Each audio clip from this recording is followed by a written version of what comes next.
네, 피플인사이드 오늘은 정희남 대담 아트센터장과 함께하겠습니다. 안녕하십니까? 안녕하십니까? 어서 오세요. 네, 담양 대담 아트센터, 이곳이 좀 생소하신 분들도 있을 것 같은데요. 네, 어떤 곳인지 센터에 대해서 소개해 주시죠. 중록원과 관방천 국수거리 맞은편에 자리하고 있는데 전시, 교육, 체험 그리고 휴게 공간인 카페가 있습니다. 거기에서 대담이라는 것은 의미하는 것은 각자의 상상력에 맡겨두었습니다. 어떤 사람은 대나무 담양이구나. 어떤 사람은 컨버세이션, 대화하다 이구나. 어떤 사람은 소심하지 않고 대담하다. 또 어떤 사람은 크게 담는다. 최근에 어떤 분은 오셔서 대통령의 담화문이군요. 이런 얘기까지 하더라고요. 결국 이게 의미하는 것은 모든 사람이 들어오는 모든 사람들이 내가 주인공이 돼서 내가 생각하는 상상력을 펼칠 수 있는 공간으로 펼쳐놨습니다. 네. 이렇게 담양의 문화공간을 운영하게 된 배경은 무엇인가요? 평소부터 어떤 특색 있는 그 지역만이 가지는 그 미술관을 만들고 싶었는데 보니까 미술관은 사람들의 근접할 수 있는 거리에 있고 많은 사람이 볼 수 있는 그런 거리가 좋습니다. 근데 담양이라는 곳은 광주에서 20, 30분 거리가 되고 또 중록원이라는 1년에 150만 이상이 찾는 그 관광객이 있고 그래서 거기에서 많은 사람들이 볼 수 있는 볼거리를 제공하면서 그 지역의 특색 있는 문화와 보다 더 새로운 미술관이 줄 수 있는 의미를 제공할 수 있지 않을까 하는 의미에서 미술관을 만들게 됐습니다. 네. 아무래도 또 지역사회와 연계된 활동을 이어오고 있다고 들었는데요. 어떤 활동을 하고 계신가요?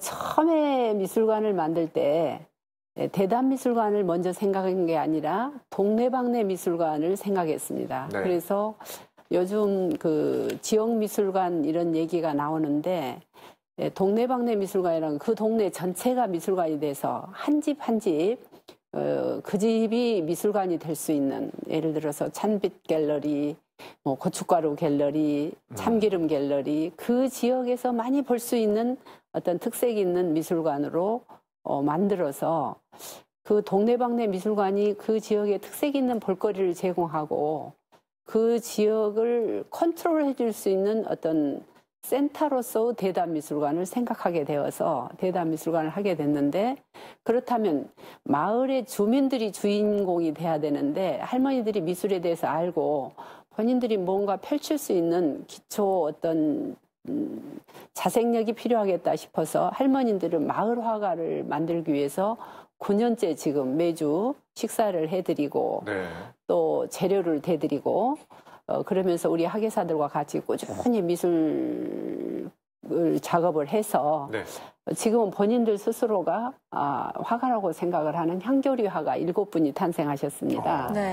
그래서 어느 날 롯데월드를 만드신 분이 스케치를 하고 있는데 할머니 한 분이 이 색깔은 어떻게 만들었다요? 이렇게 물어봤답니다. 그래서 그분이 깜짝 놀라서 할머니가 아니 이게 무슨 색이에요? 하고 물어도 지금 굉장히 놀랄 판인데 어떻게 만들었냐고 해서 깜짝 놀라서 할머니가 뭘 아세요? 라고 물어봤더니 나도 화가요. 그러시더라는 거예요.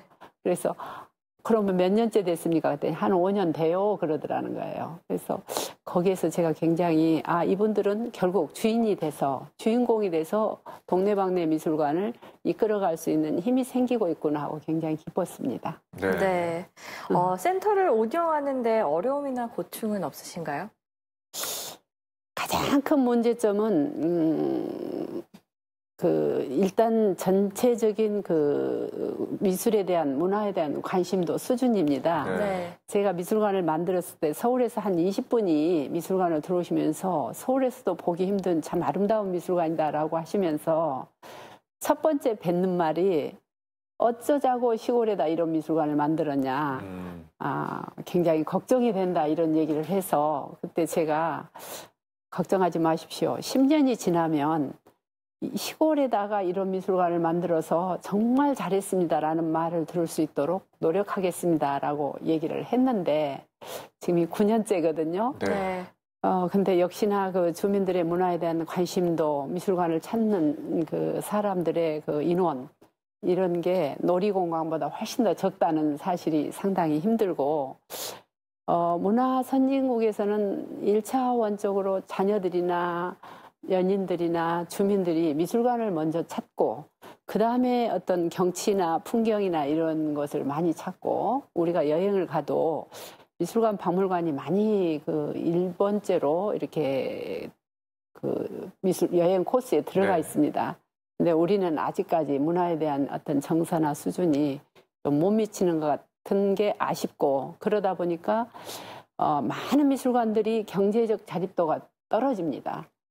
그거에 대한 고충이 좀 크고, 두 번째로는 이 미술관에 대한 호응도가 적기 때문에 민과 관이 협력하는 어떤 개인적인 어떤 일이 아니라, 이거는 공공의 그 여러 가지 같은 어떤 협력, 어떤 단체나 시설이나 어떤 문화적인 활동으로 협력을 하면 윈윈할 수 있는 경우가 굉장히 많은데, 군은 군대로, 관은 관대로, 민은 민대로 따로 이렇게 돌아가고 있는 시스템, 좀 상생하는 시스템을 연구했으면 좋겠다는 생각을 많이 하고 있습니다. 네. 그렇다면 이제 관심을 끌기 위한 여러 이제 프로그램도 있을 것 같은데요. 일반인들이 체험할 수 있는 그런 프로그램이 있을까요? 저는 이 미술관을 만들 때부터 요즘 그 마을 재생, 이게 굉장히 화두를 이끌고 있는데, 9년 전에 할 때 제가 그 미술관이 올드 앤 뉴라는 개념으로 노출 콘크리트, 철판으로 해서 새로운 그 미술관 건물을 만들었다면, 뒤에 그 마을에 남아있는 집들을 그대로 놔둔 상태로 마을 주민이 커뮤니티 뮤지엄이라 해서 같이 활용할 수 있는 2개의 공간을 재생을 했습니다. 그래서 실제 미술관에 와서 보면은 쓰레기도 작품이 되고 더 이상 쓰레기가 아니라 하나의 자원이다라는 것을 느낄 수 있는 작품들이 여기저기에 많습니다. 그리고 일례로 어린이 건축학교를 했는데, 애들이 한 3시간 하고 나서 집에 가서 어머니들이 쓰레기통을 뒤지면서 울면서, 엄마는 나한테 물어보지도 않고 이걸 버리면 어떻게 되느냐, 이런 얘기를 했다고 그러거든요. 참 반가웠고요. 우리가 그 리사이클, 그러니까 재생하는 것이 문제가 아니라, 재생하는 그 모든 물품에 아트적인 요소를 결합시키는 리사이클의 요소가 미술관 곳곳에 많아서, 일단 보면서 나도 이렇게 활용하면 어떤 예술 작품을 만들 수 있겠구나, 누구나 다 그런 자신감을 가질 수 있고, 또 체험 프로그램, 그리고 교육 프로그램, 직장인들 프로그램, 이런 여러 가지 프로그램들이 개인적으로 체험할 수 있는 것, 이런 것들이 많이 있습니다. 네. 앞으로 대담 아트센터가 나아가야 할 방향은 어떤 방향이라고 생각하십니까? 일단 사람들이 들어왔을 때 생각을 전환할 수 있는 어떤 계기를 마련할 수 있는 장소가 되었으면 좋겠다. 우리가 고정관념 속에서 살아왔던 것을 나는 왜 이런 생각을 못했을까? 내 삶도 한번 달리 접근해서 이렇게 볼 수 있지 않을까?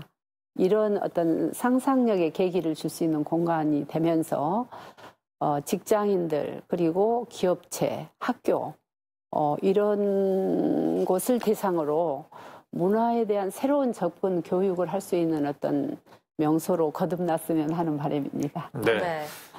궁극적으로 또 지역사회에서 이루고 싶은 목표가 있으실 것 같은데요. 무엇인가요?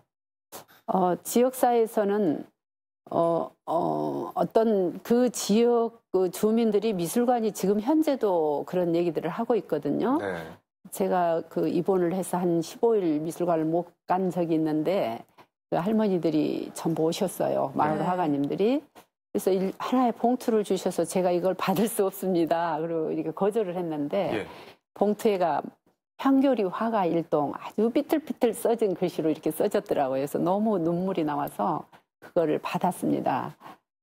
그런데 그 지역사회 그 역할이나 우리 미술관이 하는 역할이, 그분들이 하시는 말 속에서 제가 이게 정말 더 열심히 해야 되겠구나 하는 생각을 하는 게, 관장님이 안 나오시니까 삶이 재미가 없습니다. 이런 얘기를 했습니다. 그래서 지역 주민들한테 좀 더 재미를 주고, 관광원 오는 사람들, 미술관을 방문을 하는 사람들한테도 뭔가 삶의 의미나 모티브를 줄 수 있으면 좋겠습니다. 네. 예, 알겠습니다. 지금까지 정의남 대담아트센터장과 함께했습니다. 오늘 말씀 감사합니다. 네, 감사합니다. 감사합니다.